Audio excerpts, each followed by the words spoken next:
아침엔 세계 시간입니다. 동아프리카 우간다에서 대통령 선거가 치러졌습니다. 35년 동안 장기 집권하고 있는 76세 무세베니 현 대통령과 래퍼 출신의 38세 젊은 정치인 보비 와인이 맞붙었습니다. 수도 캄팔라 등 우간다 전역에서 어제 대선 투표가 진행됐습니다. 우간다의 총 인구는 4,700만 명인데 이번 선거에 참여한 유권자 수는 1,800만 명가량인 것으로 알려졌습니다. 1986년부터 장기 집권하면서 육선에 도전한 무세베니 대통령도 투표에 나섰습니다. 유력한 대항마로 꼽히는 야당 후보자 보비 와인 역시 소중한 한 표를 행사했습니다. 보비 와인은 래퍼로 인기를 얻다가 지난 2017년 4월 총선에 출마하면서 정치권에 뛰어들었습니다. 무세베니 대통령의 독재를 비판하고 사회 정의를 주장해 빈민가의 대통령으로 사랑받았습니다. 이 때문에 정부의 강력한 견제를 받아왔습니다. 집회 금지 위반 등의 혐의로 그동안 여러 차례 체포됐다가 석방되기도 했습니다. 지난해 11월 보비 와인이 대선 후보 등록을 하러 갔다가 체포되면서 구타까지 당하는 일도 발생했습니다. 지지자들은 대규모 항의 시위를 벌였고 진압 과정에서 50명 넘게 목숨을 잃었습니다. 지난해 12월에는 보비 와인의 경호팀장이 경찰 트럭에 치여 숨졌습니다. 보비 와인은 대선 투표를 이틀 앞둔 지난 12일 자신의 집에 군인들이 들이닥쳐 경호원 등을 연행해갔고 그 과정에서 운전사가 군인의 총에 맞아 사망했다고 주장했습니다. 방탄조끼와 헬멧을 착용한 채 대선 유세에 나선 보비 와인은 생명의 위협을 받으면서 선거를 치르고 있다고 비판했습니다. Only hours to the election. We are not preparing for the election.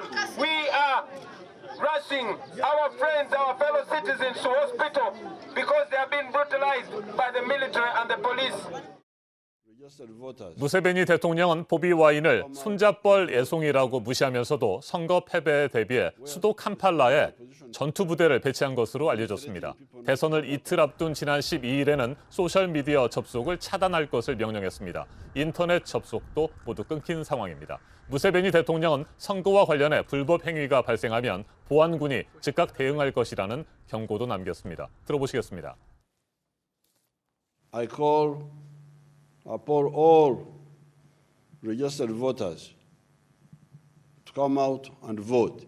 The security forces, following the law, are ready to deal with any troublemaker.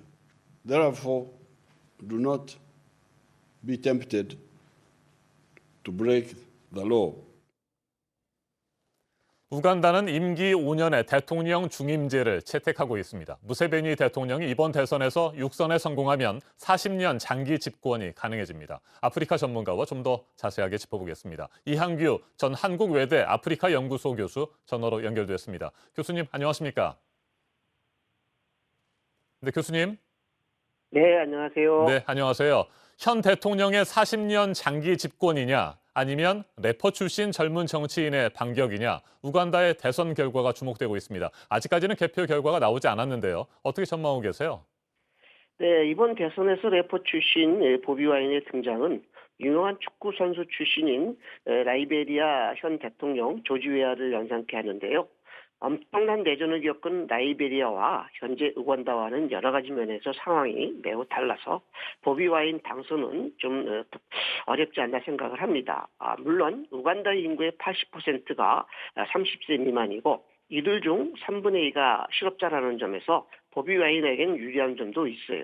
하지만 이번 선거에서 야권 단독 후보를 내지 못한 것과 유동성이 많은 젊은 층의 지지만으로는 한계가 분명히 있다는 겁니다. 당연히 우간다 국민 다수가 현재 독재에서 벗어나기를 간절히 원하고 있습니다. 그럼에도 이번 선거에서 우간다 다수 국민은 코로나 사태로 인해 변화보다는 안정을 선호했을 것 같습니다. 네, 보비 와인은 그동안 사실상 노골적인 정부의 탄압을 받아왔다 이렇게 주장을 하고 있습니다. 그런데 야당 정치인이나 인권운동가, 시민단체, 언론인들을 대상으로도 석연치 않은 체포나 사고 등이 많이 발생했습니까? 네, 민주화를 단행한 지 30년이 지났는데 정치적 탄압이 여전히 일어나고 있네요. 보비 와인과 야당 세력에 대한 정부의 탄압은 선거운동이 본격화한 2020년 11월 이후인데요. 여러 차례 보비 와인은 체포되고 가끔 가택연금도 되었지요. 그리고 대변인, 변호사 및 열성 지지자를 포함하여 300명 이상이 용의자로 체포되었는데요. 선거 전까지 54명이 사망했습니다. 그런데 정치 탄압이 과거에는 총기 불법 소지 협의와 달리 이번에는 하나같이 방역 위반이 주된 이유라는 거죠. 겨우 석방된 보비 와인은 선거운동 기간에 방탄조끼와 헬멧을 착용하는 총국이 벌어졌을 정도로 정부는 코로나 방역을 빌미로 모든 집회를 금지하고 탄압해 왔습니다. 현재 보비 와인을 비롯해서 우간다의 주요 야당 인사들이 국제형사재판소에 대통령과 9명의 안보 책임자를 폭력과 인권 침해로 고소한 상태라서 선거 결과에 따라서 정치 보복 가능성이 예상됩니다. 네, 대선에서 어떤 결과가 나오든지 후폭풍은 그래서 상당히 우려가 되고 있습니다. 대규모 소요 사태 가능성도 있다는 소식이 전해지고 있고요. 대선 이후 우간다의 상황은 어떻게 전망하고 계세요? 아마도 이번 선거의 투명성과 공정성이 문제될 것 같습니다. 아프리카 선거 투명성을 위해 미국 및 유럽연합 등이 매번 선거 참관단을 파견했지요. 물론 국가의 승인하에서고요. 그런데 이번 선거에는 우간다 정부의 비협조로 미국은 참관단을 철수했고요. 유럽연합 참관단은 우간다 정부의 승인을 받지 못했습니다. 물론 시민단체 선거과정 참관도 당연히 불허됐고요. 특히 선거 전날에 국민의 소셜미디어 사용을 금지한 것도 모자라서 대화의 연결망을 모두 차단했는데요. 이처럼 정부가 선거 투명성과 반대되는 노골적인 행보를 통해 선거에서 승리한다 해도 다른 면, 즉 인권 문제라든가 통신 자유 등에서 국민 저항이 클 것으로 봅니다. 특히 유권자 확인에서 사용되는 일부 생체 인식 기계에 문제가 발생하고 있어서요. 48시간 내에 결과가 안 나올 경우 심각한 혼란이 예상됩니다. 알겠습니다. 이항규 전 한국외대 아프리카 연구소 교수였습니다.